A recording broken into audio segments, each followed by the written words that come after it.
bom dia. Vamos tentar poupar tempo, já que temos sensivelmente meia hora. Obrigado por estarem presentes. Portanto, passo a apresentar rapidamente a mesa. Portanto, estamos no pilar 5, satisfação e participação dos utentes e da comunidade. Teve apenas um grupo de laboratórios, portanto, uma oficina temática, Cidadania e Participação nas USFs, coordenada pela Joana Simões, está aqui ao meu lado, penso que tem as coordenadas dela. E, portanto, aqui ao meu lado direito, tenho do lado lá o Mauro Serapiani, de origem italiana, mas fala muito bem português, penso eu, e com uma experiência muito interessante ligada à inovação social, às práticas de rede. E exatamente aqui ao lado tenho o professor João Arriscado Nunes, portanto, são catedráticos, são das escolas, mas pessoas com muita ligação e muita investigação e muito acompanhamento de projetos na área social, da autonomia, da capacitação, democracia participativa. Portanto, são estas, digamos, alguns dos conceitos que estão aqui muito próximos. Portanto, e ao lado da Joana temos o José Cardoso, que é o missionário da Liga de Amigos dos utentes de Valongo, da USF de Valongo. Portanto, eu passo imediatamente a palavra à Joana, que foi a coordenadora, portanto, desta oficina, para fazer uma breve síntese, 5 minutos, ok? Dos resultados e das conclusões e compromissos. Bom dia a todos. Eu vou ser o mais breve possível. Compete-me então fazer o resumo, como o Horácio disse, do laboratório onde estive mais envolvida, apesar de estar na oficina temática. Conforme perceberam, neste laboratório nós tentámos levar experiências práticas relativamente às comissões de utentes, convidando a estar a Comissão de Utentes de Valongo com as suas experiências e um representante da Federação Nacional de Voluntariado em Saúde, que hoje já não pode estar aqui connosco, no entanto que deixou também a sua experiência ao nível da partilha que fez no laboratório. Esse laboratório, para satisfação de todos os que estivemos lá a dinamizar, contou com a participação de um grupo representativo de todas as classes profissionais das USFs, o que foi bom, foi muito produtivo, tiveram médicos, enfermeiros, secretários clínicos, e acho que isso foi uma mais-valia na discussão. Nas experiências partilhadas, pudemos concluir que a constituição de uma comissão de utentes deve surgir como uma necessidade das USFs, tendo por base a perspectiva da melhoria na qualidade dos serviços prestados e auscultando, logicamente, a visão dos utentes, dos seus utilizadores desses serviços. No caso concreto da experiência lá apresentada, e que também está aqui o seu representante da USF, da Comissão de Utentes da USF de Valongo, percebemos que quando eles se organizaram, o repto foi lançado pela coordenação da USF de Valongo, foi lançado o repto a um utente em particular, o qual, de forma estratégica, foi convidando outros utentes, tentando criar um grupo heterogéneo e representativo da comunidade. Foi criado nessa USF, em particular, um espaço para a Comissão de Utentes. Um espaço que percebemos que era não só o espaço físico, com a cedência de uma sala onde eles reúnem com uma regularidade mensal, mas também um espaço para a participação nas atividades do plano de ação da USF, ou seja, com um envolvimento em áreas da humanização e acessibilidades aos serviços. Para nós foi claro que, sem esse espaço, esta comissão, obviamente, não tinha capacidade de se ter constituído. No que respeita ao papel do voluntariado, foi apresentado pelo Presidente da Federação, como já disse, que esteve connosco, a visão de que o voluntariado foi protagonizado, pelos amigos e as associações de voluntários no campo da saúde, visa essencialmente a humanização e a cooperação. Ele tentou passar a mensagem de que é um ajudar a cuidar, mas clarificando devidamente como tem que ser, as intervenções e os papéis entre voluntários e profissionais. Deixou alguns exemplos práticos de USFs que já têm grupos constituídos com a ação de voluntariado. A exemplo disso, falou um pouco da USF Fernão Ferrão Mais, se estou a ler bem, do Seixal. Falou também Fernão Ferro Mais, de Seixal, obrigado. Da USF do Monte da Caparica, também, em Almada, e da USF de Buarques, na Figueira da Foz, com algumas experiências, exemplos concretos já de ações de voluntariado. Ações e atividades mais numa vertente, pelo que nos pareceu, de cariz social e comunitário, como um complemento nos cuidados de saúde. Foi, no final, definido como um voluntariado de proximidade e comunitário numa relação estreita entre as USFs e os utentes, nos seus meios naturais de vida, bem como em articulação e parceria com os serviços e instituições da comunidade, o que é fundamental.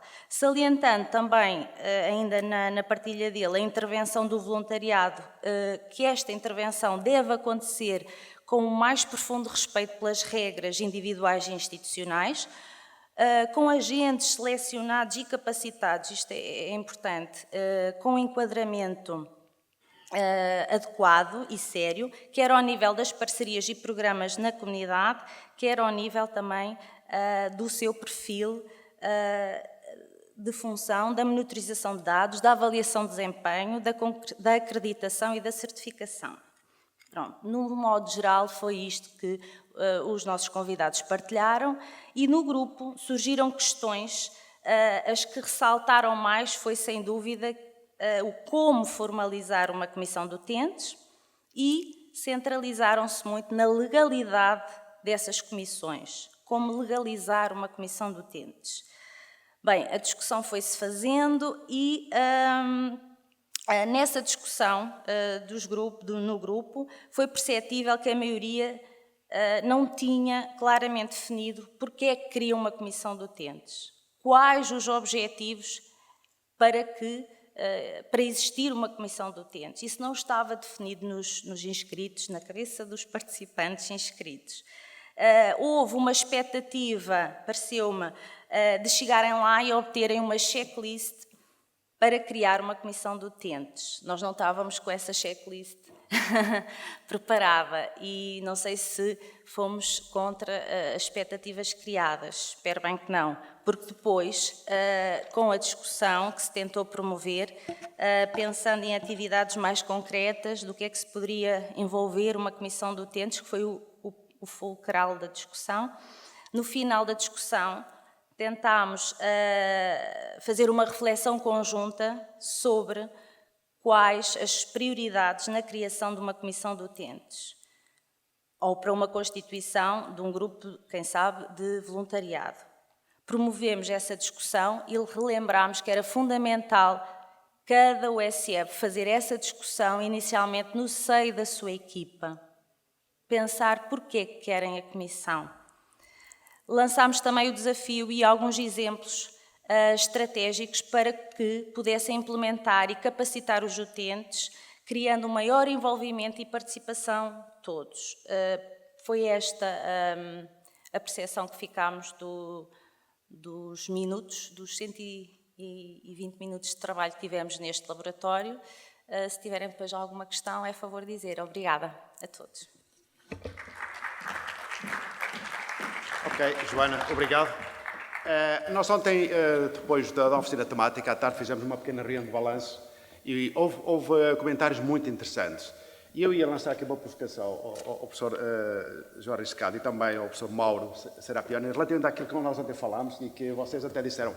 Há aqui coisas que não podem ser ditas em sessão plenária, mas de facto gostava de dizer, entre aspas, são portanto, dois investigadores fora da realidade dos cuidados primários. É muito bem ter qual é o vosso olhar, como é que vocês sentiram os profissionais, digamos, dos cuidados primários nesta questão da matéria do empoderamento do cidadão, da democracia participativa, da cidadania organizacional, que é disso que estamos a falar. E eu recordo-me que ontem houve comentários, penso que também foi da outra moderadora, da Sandra, que teve que regressar, portanto, a pessoa da Fundação HK, na área dos orçamentos participativos, ter dito, eu fiquei com a sensação que as pessoas, os profissionais de saúde, infantilizam os cidadãos. Será porque os próprios cidadãos, quando se aproximam dos serviços, ganham, ou têm expectativas de ganho, vestindo papéis de fragilidade, dependência, quase de infantilização, e nós habituamos-nos a vê-lo desta maneira e construímos um estereótipo acerca deste cidadão, porque a pessoa sai de lá e, se calhar, é o responsável de uma organização qualquer. Dá a impressão que não há organização social. Há cerca de 2 meses foi apresentado um estudo fabuloso na Fundação Gulbenkian sobre o mapeamento das entidades do terceiro setor em Portugal. Faz a ideia quantas organizações existem em Portugal no terceiro setor? 55 mil organizações. Obviamente, desde a paróquia às misericórdias, 55 mil. Qual é a vossa, professor, qual da sensação que ficou relativamente... Será que nós não vemos, ou temos dificuldade nos cuidados primários em ver o potencial que está do lado de lá? Ou ele não existe de certeza, ou de certo modo? Qual é a vossa percepção e também relativamente às oportunidades? Começava por si. Eu queria agradecer em primeiro lugar o convite para estar aqui hoje e vou avançar rapidamente, dado o adiantado da hora. Eu vou tentar pôr em equilíbrio duas coisas. Uma delas é o desafio que foi agora lançado e o outro é também falar da sessão de ontem. Vou talvez aproveitar a sessão de ontem e o balanço da sessão de ontem também para tentar entrar nessa discussão. Eu queria dizer, em primeiro lugar, que nós fizemos uma sessão que tinha cerca de 15 pessoas, 14 pessoas, se não estou em erro, e que estavam distribuídas mais ou menos equilibradamente entre médicos e secretários de pessoas, secretários clínicos secretárias, na sua maioria, clínicos é importante mencionar isto, há uma fortíssima feminização de muitas das funções nas USFs, que também é muito importante sublinhar. E estavam mais ou menos equilibrados, e havia também a presença, suponho que 2 pessoas de enfermagem também. E a sessão foi conduzida por mim em colaboração com um colega que não pode estar aqui hoje, que é o professor Charles Tesser, que é médico de família, foi médico de família durante muitos anos no Brasil, é atualmente professor da Universidade Federal de Santa Catarina, em Florianópolis, onde é responsável pela formação dos médicos de família, está neste momento a fazer um pós-doutoramento em Portugal, no centro onde eu trabalho, está a fazê-lo comigo, exatamente sobre a experiência dos cuidados de saúde, cuidados básicos de saúde em Portugal. E devo dizer desde já que a reação que ele teve depois de tudo o que viu aqui, e especialmente dessa reunião, foi de ter ficado com uma surpresa muito agradável em relação àquilo que ele considera ser a imensa experiência e a grande qualidade dessa experiência aqui em Portugal. Entretanto, a nossa sessão era uma sessão que tem precisamente a ver com o problema da relação com os utentes, sob o ponto de vista também daquilo a que nós podemos chamar as suas capacidades, as capacidades precisamente de participação ativa no próprio processo dos cuidados de saúde. Pusemos como título, o título utiliza 3 termos, é literacia, informação e comunicação. Eu confesso que não gosto muito do termo literacia, que acho que, por várias razões que eu não vou expor aqui, mas parece-me que, de facto, aqui a palavra central é comunicação.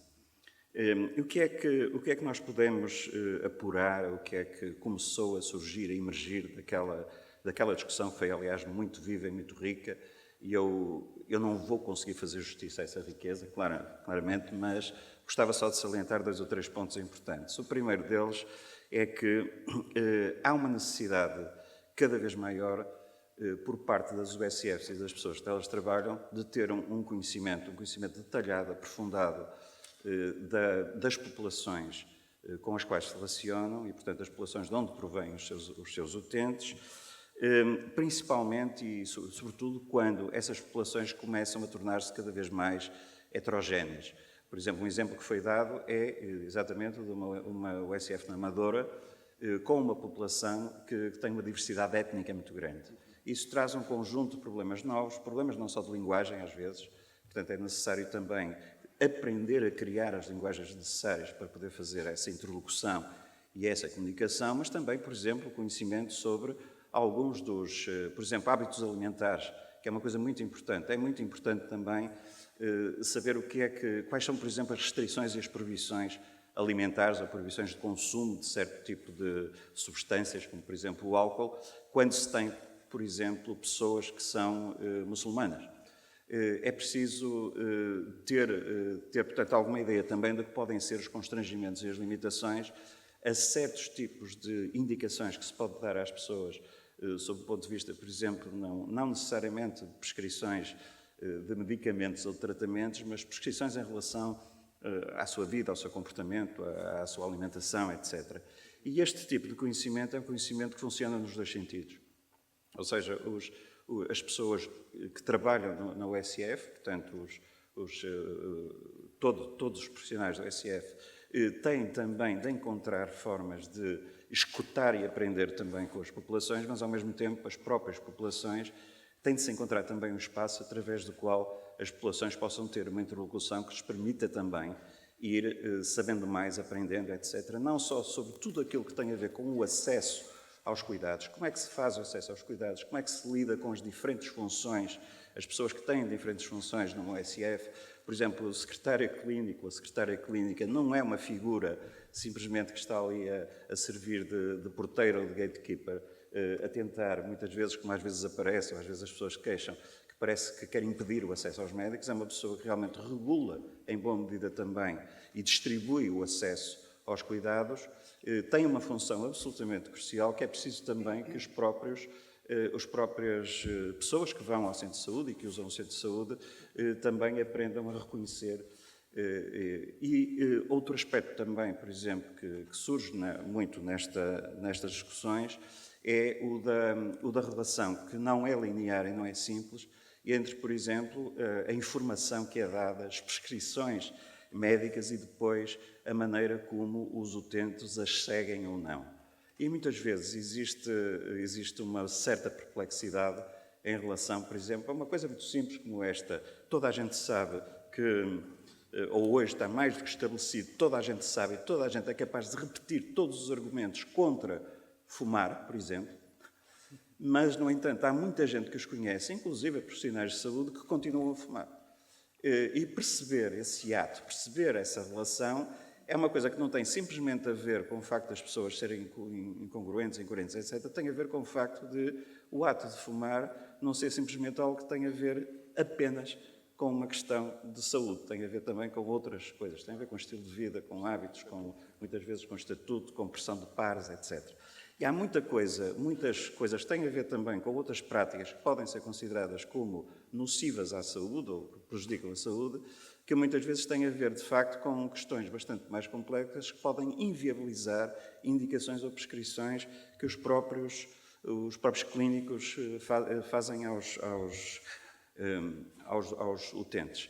E existem outras situações em que os utentes, por aí simplesmente, não reconhecem, por exemplo, a importância ou a pertinência de algumas das coisas que lhes são indicadas. Um exemplo muito interessante que foi dado e que provavelmente é multiplicado por muitos lugares, eu gostaria imenso de conhecer mais, é o de, por exemplo, em relação a doentes com diabetes, organizar sessões através das quais eles podem ver eles ou elas próprias, o resultado, por exemplo, de serem postos a fazer exercício e poder medir, poder ver a diferença que faz aquilo que de facto lhes é prescrito numa sessão que pode, ou num conjunto de sessões continuadas em que não se limitam a receber a informação oral ou escrita sobre a diabetes, mas de facto vão fazer coisas que vão mostrar a diferença que faz se seguirem certas prescrições. E, portanto, há aqui uma importância muito grande de criar precisamente este tipo de interlocução, de escuta, de comunicação. Segunda questão, isto é um processo. E sendo um processo, significa que é um processo que continua no tempo e através do qual se vão adquirindo, enfim, conhecimentos e informação nova de um lado e do outro, mas também é um processo que obriga a uma construção progressiva de confiança. Há muita coisa em que se acredita porque se tem confiança em quem o diz. E há uma coisa que nós costumamos chamar, desculpem o palavrão, que nós costumamos usar, por exemplo, muito nos estudos sobre a ciência, que é a ideia da autoridade normativa. A medicina tem uma imensa autoridade normativa. As pessoas reconhecem, de facto, que a medicina, o conhecimento médico, a competência dos médicos diz a verdade, é um discurso de veridicção, como se costuma dizer, sobre a doença e sobre a saúde. Mas muitas vezes ela não tem a força para levar a que as pessoas alterem a maneira como se comportam, a maneira como agem, e também pode não conseguir que as pessoas sigam aquilo que são as suas prescrições. E pode-se dizer aí que existe um hiato entre a autoridade normativa da medicina e a força normativa da medicina. E exatamente isto que é preciso trabalhar que é trabalhado nesta relação, e pode até acontecer em alguns casos que haja uma inviabilidade ou inadequação de certas coisas que são prescritas ou que são indicadas pelos profissionais, porque há ali situações ou condições que são desconhecidas e que podem tornar impossível, por exemplo, seguir uma determinada indicação. Por exemplo, condições socioeconómicas, condições ligadas ao trabalho, por exemplo, como também tivemos vários exemplos. O outro ponto e o último que eu queria frisar é o seguinte: todas as pessoas que vivem em sociedades como aquela em que vivemos estão expostas permanentemente e continuadamente a um conjunto muito diverso de informações e de fontes de informação sobre saúde e sobre doença. E isto significa que, sendo muitas delas contraditórias, havendo mensagens muito contraditórias, mensagens que são parcialmente convergentes, mensagens em que muitas vezes num dia aquilo que parece verdade num dia passa a ser mentira no outro, mensagens do tipo de alguém que chega, como por exemplo se ouve às vezes na televisão e que diz: uma nova investigação feita, que foi publicada ontem, mostra que o cancro pode ter os dias contados, que é uma coisa que cria expectativas que muitas vezes podem ser desastrosas em termos depois do diálogo futuro com os profissionais. Tudo isto significa que, de facto, a própria informação que se obtém através da interlocução com os médicos e com os profissionais de saúde e a interlocução nas unidades de saúde familiar não vai ser inscrita numa folha branca. As pessoas não são uma folha branca. São uma espécie de palimpsesto em que se escreve em cima daquilo que está escrito, muitas vezes sem se apagar aquilo que já lá está. E isto significa que há aqui também todo um trabalho de reconfigurar tudo isto, que também obriga a um diálogo grande, obriga a uma capacidade de escuta mútua grande, que também tem de ser treinada, tem de ser desenvolvida, tem de fazer parte também não só daquilo que são as competências esperadas dos profissionais de saúde, mas que também podem ser treinadas e desenvolvidas com os próprios utentes e os cidadãos. E um exemplo, precisamente como isto também é muito importante fazer, é, por exemplo, na própria relação com instituições e com organizações no próprio contexto, na própria comunidade onde trabalham as USFs. Por exemplo, às vezes, foi um exemplo que foi dado, é que por vezes, quando aparece uma criança com um sintoma, como por exemplo a febre numa escola, a escola às vezes tem uma série de indicações sobre o que é que se deve fazer com a criança, deve-se mandar para casa para não contagiar os outros, etc., que podem entrar completamente em contradição com aquilo que são as indicações que são dadas em casos daqueles pela própria, enfim, pelos clínicos e pela USF. E nesse caso, aquilo que é necessário é realmente que haja programas de promoção de saúde, programas de comunicação, que não sejam considerados simplesmente como atividades, como é que nós chamávamos, antigamente era circunscolares ou extracurriculares, né? Mas que sejam de facto atividades centrais da própria USF. E houve um exemplo muito interessante que nós ouvimos na sessão anterior, que é exatamente o Conselho dos Internos, em Gondomar, que de facto faz algumas dessas ações. Houve ali um cartaz que eu gostei especialmente, que achei que é um bom exemplo também de boa comunicação visual e escrita, que foi aquele da campanha do cancro da pele, sobre o cancro da pele, aquela sobre as pintas, não é? que me pareceu pareceu-me um exemplo bom. Temos muitos bons exemplos, felizmente, mas que mostram que a capacidade que as próprias USFs ganharem de criarem as suas próprias campanhas dirigidas àquilo que são as características das próprias populações e dos contextos em que trabalham, pode ser absolutamente central. Eu creio que este é um elemento absolutamente central para a capacitação mútua também das USFs e das populações e dos utentes, e que a ele deve ser dada, de facto, uma atenção muito central. Bom dia a todos. Antes de tudo, gostaria de agradecer a participação do participante da oficina, que foi realmente trazer a própria experiência e com análise e considerações muito interessantes. Em prática, a preocupação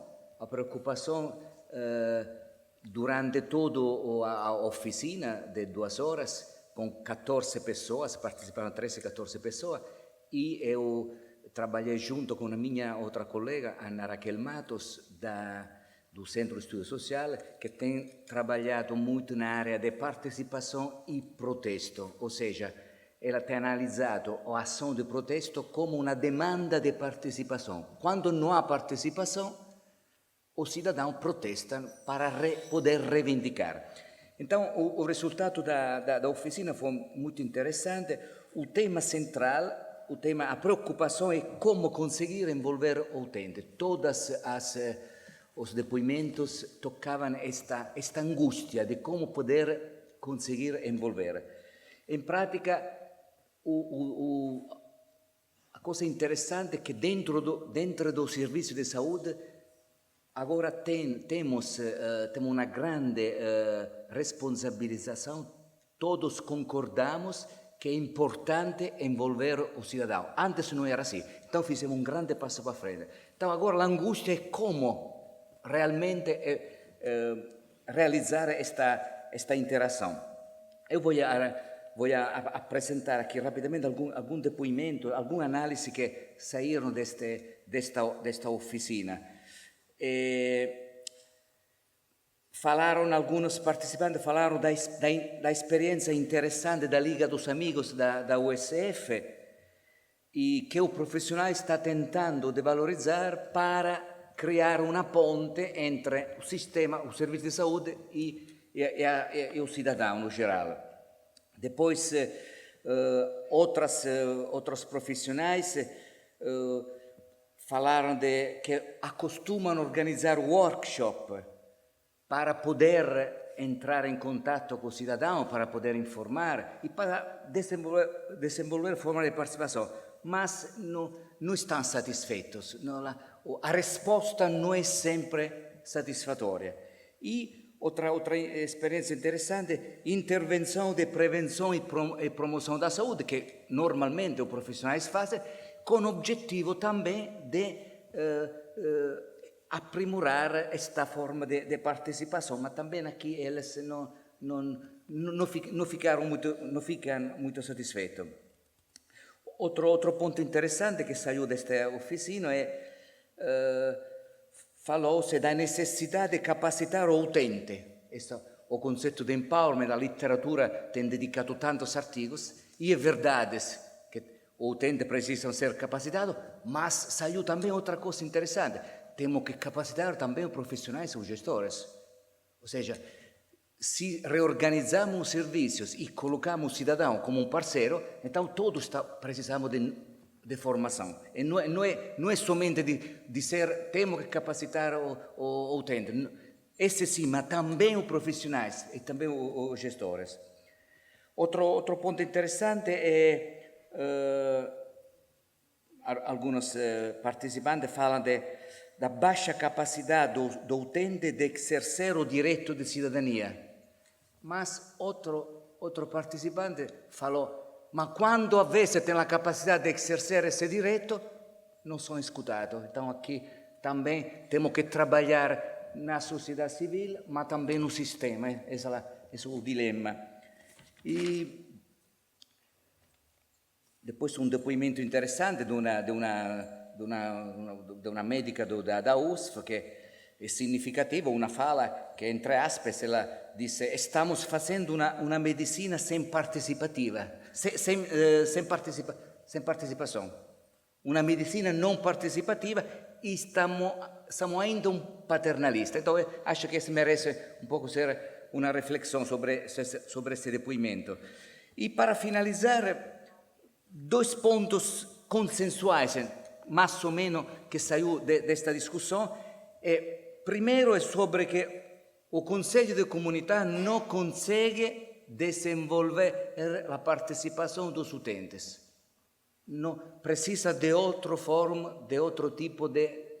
O Conselho de Comunidade, como você sabe, tem somente um representante do utente no meio de 10, 12 representantes de autarquias e outros stakeholders. Então, e se reúne uma vez cada 6 meses. Então, não é um conselho, não é um fórum para desenvolver a participação do utente. Seguramente tem uma função importante como articulador dos diferentes stakeholders do ACES, sem dúvida, mas não é suficiente para aprimorar a participação.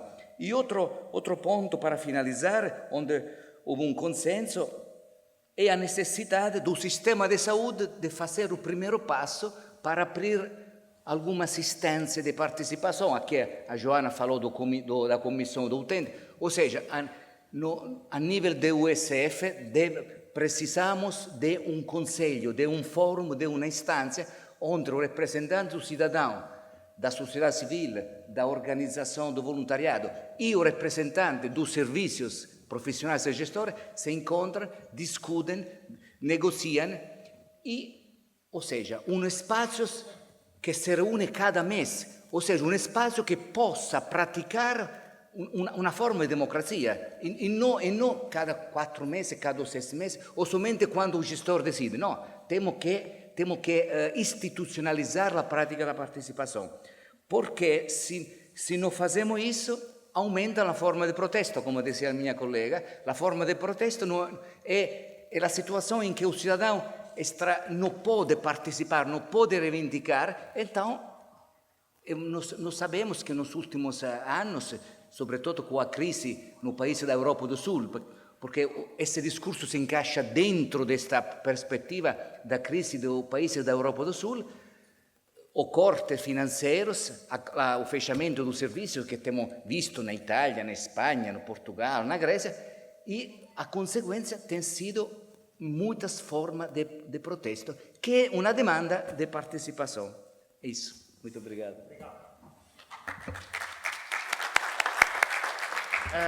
Embora agradeço imenso esta reflexão, que eu penso que são pistas muito interessantes para nós depois aprofundarmos, portanto, cada um e nas equipas, esta visão muito interessante sobre o protesto é um canal que o cidadão abre porque acredita, se calhar ainda acredita em nós, porque aquele que não faz nada, provavelmente quando já perdeu a crença. Portanto, o protesto pode ser, é como uma reclamação. A reclamação é alguém que acredita, alguém reclama porque acredita ou tem uma expectativa que nós possamos mudar. E aquele que não faz nada, esse é que já não acredita, esse é que é, digamos, o mais destrutivo. Aquele que nos chama a atenção, digamos assim, é porque acredita que qualquer coisa pode ser feito diferente. Eu ia rapidamente, embora estejamos atrasados, pedir 2, 3 questões no máximo para pedir a reação do painel e, em particular, sobre alguma questão concreta relacionada com a Associação de Utentes, Ligas de Amigos. Também temos o membro da Associação de Valongo. 2, 3 questões, se houver, antes de passarmos a um comentário final e à votação das propostas. Há alguma questão, comentário, algum testemunho? Ok. Ok. Há mais algum? Juntámos já os, para sabermos, 2, 3. Há mais alguém que queira fazer alguma intervenção, questão ou algum testemunho? Depois. Ok, então 2, depois fechamos a intervenção. Identificava-se e... Põe a questão, se faz favor.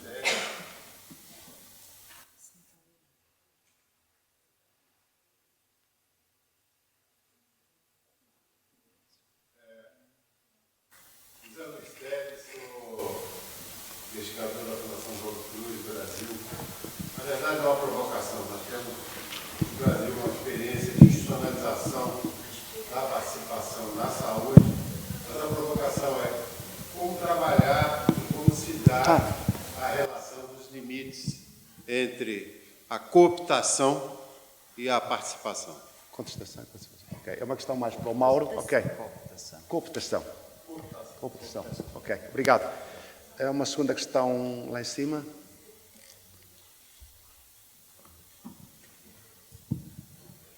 O meu nome é João Coelho, sou enfermeiro na USF Bracar Augusta. Ok. Presido também uma associação de amigos da USF. Criamos essa associação há cerca de um ano, vai fazer no dia 3 de junho um ano. Estou a falar para partilhar um pouco daquilo que já fizemos e pretendemos fazer no futuro. Mas centrado no interesse dos utentes mais particular, queria partilhar que criamos o provedor do utente, que é uma entidade separada da própria associação e da unidade de saúde, e julgo que vai de encontro às necessidades dos utentes quando não vêm junto da unidade de saúde a resposta às suas necessidades, e criando esta separação, o provedor poderá, junto dessa entidade da USF, proteger os direitos dos utentes. No fundo, é um projeto que tem alguns meses, que julgo que vai trazer algo de bom para os nossos utentes e que poderia também ser alargado a outras unidades funcionais ao longo do país. Obrigado. Em termos práticos, o nosso exemplo, eu, antes de mais, queria agradecer à organização e na pessoa do Dr. Joana o convite que nos fizeram, que é para dizer o que é que estamos. A nossa experiência passou por formar uma comissão, nós não somos associação ainda, é um assunto que está em cima da mesa porque há algumas diferenças, e a nossa experiência começou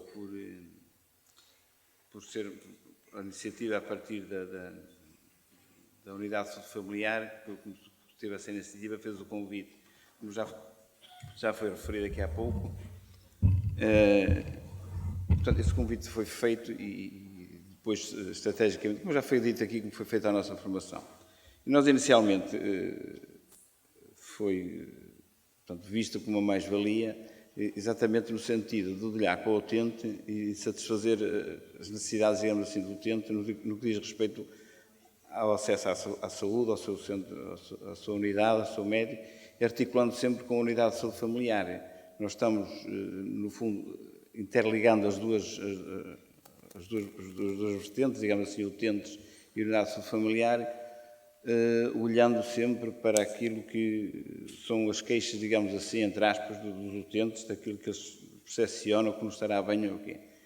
E centramos muito, neste momento, em resolver problemas que, se calhar, na unidade de saúde familiar não haveria pessoas ou não haveria disponibilidade para que isso fosse, porque pensamos que os médicos sobre tratar os utentes, os enfermeiros fazem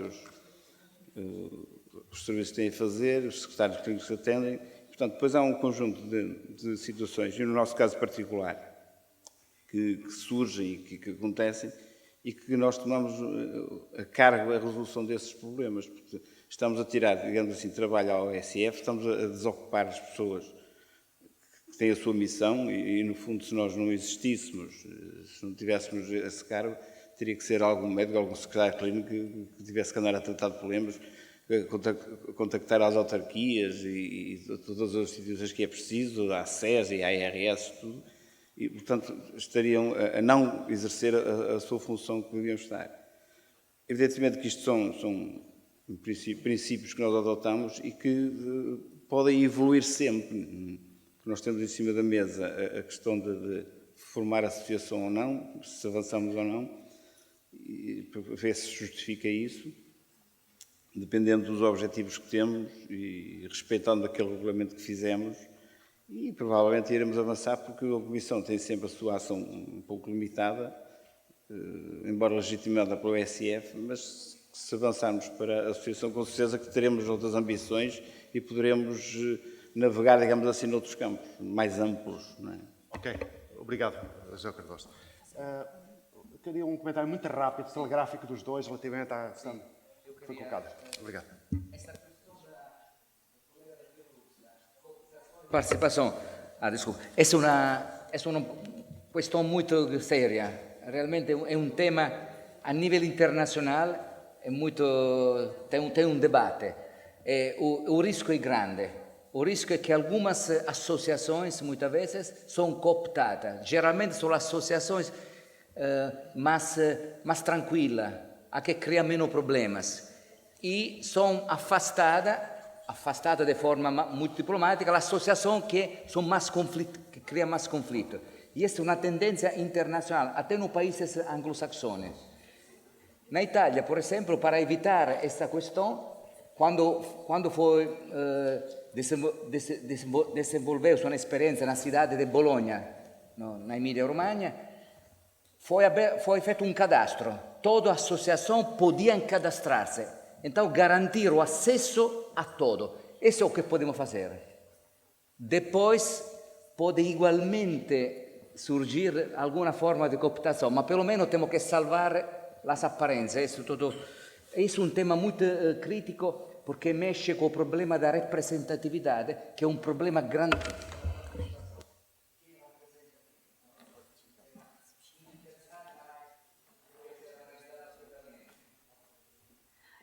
Eu estava a pedir aqui ao Horácio só um bocadinho de tempo por causa da questão colocada, ou a partilha que foi feita por causa da figura que criaram do provedor, não foi assim? Da Liga de Amigos, dos Utentes. Efetivamente, dada neste trabalho que se promoveu nesta oficina, e não querendo repetir o que disse das conclusões do laboratório onde tive, queria deixar só como mensagem que, seja provedor, seja comissão, venha a ser associação, depende fundamentalmente da vontade em se querer facilitar e criar, como dizia numa intervenção anterior, aquela interna em que era uma comissão de internos. Uma comissão serve, não é, como um interlocutor entre, neste caso, os serviços de saúde, as USFs e os utentes, e facilita, sem dúvida, todo o trabalho que qualquer profissional que lá esteja preste e vice-versa. Ou seja, eu acho que daqui deveria essencialmente resultar essa vontade, o clarificar o como fazer, porque qualquer forma que se tente implementar em grupo, em associação, em comissão, é uma mais-valia desde que devidamente organizada e legitimada pelas USFs. Isso é daqui, só queria dar os parabéns pela partilha e agradecer. Está, obrigado. Professor, uma Bom, conclusão em rápida. relação à pergunta do colega da Fiocruz, eu queria só dizer, nós estamos neste momento a estudar justamente com colegas da Fiocruz e de outras organizações uma questão muito interessante, que é a seguinte: o sistema conselhista no Brasil, de conselhos gestores de políticas públicas, de que os conselhos de saúde são talvez o modelo, eles existem à escala federal, estadual e municipal, para quem não conhecer, e tomam decisões, em princípio, deliberam sobre orientações gerais de política de saúde que estão no âmbito desses diferentes níveis, mas também têm uma função muito importante, que é de alocar e fazer a alocação dos próprios recursos na saúde, e por isso é muito importante saber quem é que lá está representado. E existe uma representação, em princípio, de 50% de sociedade e 50% de profissionais e entidades prestadoras de serviços, gestores, etc. A grande questão que esse modelo põe é que um conselho não esgota a participação, e um conselho deveria ser sempre o resultado de um processo capilarizado que, portanto, percorre a sociedade toda até aos lugares onde estão as pessoas e onde estão as unidades de saúde, mas muitas vezes é muito difícil, de facto, articular todo esse processo. E é por isso que é muito importante, por exemplo, haver uma vitalidade grande de iniciativas que permitam, de facto, que os cidadãos participem à escala local, por exemplo.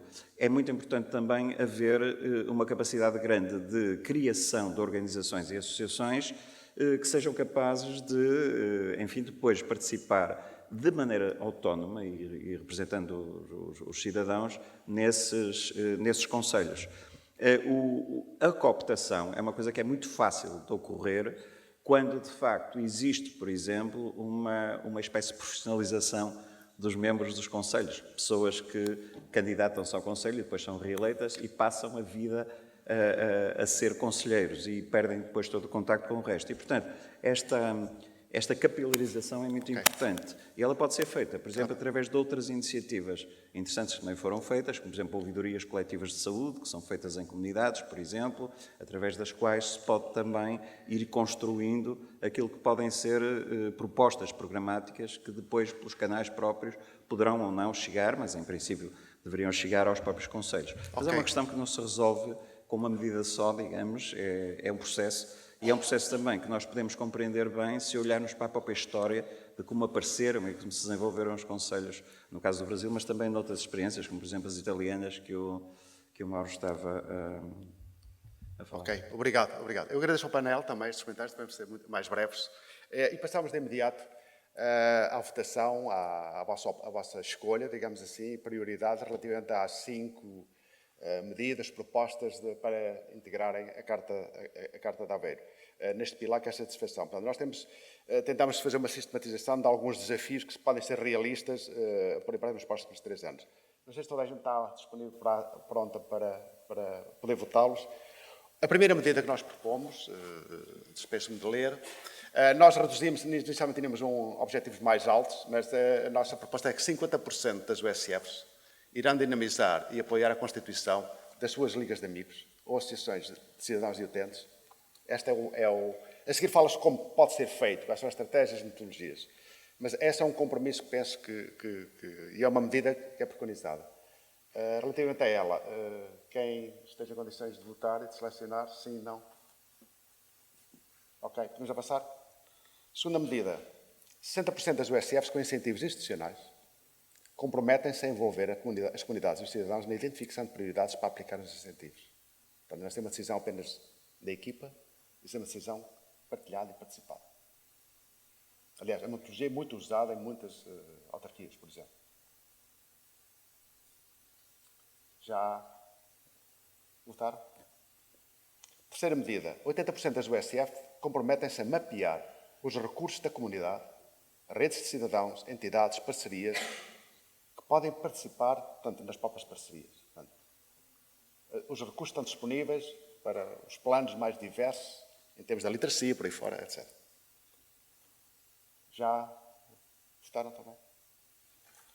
Quarta medida, 80% das USF integram no seu plano de ação iniciativas de promoção de literacia e saúde, nomeadamente na utilização da rede de unidades de saúde.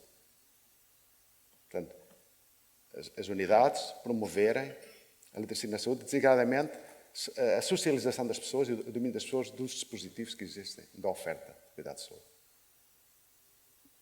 Tá? Última medida, 80% das USF deverão ter planos de capacitação de cidadãos com patologia crónica.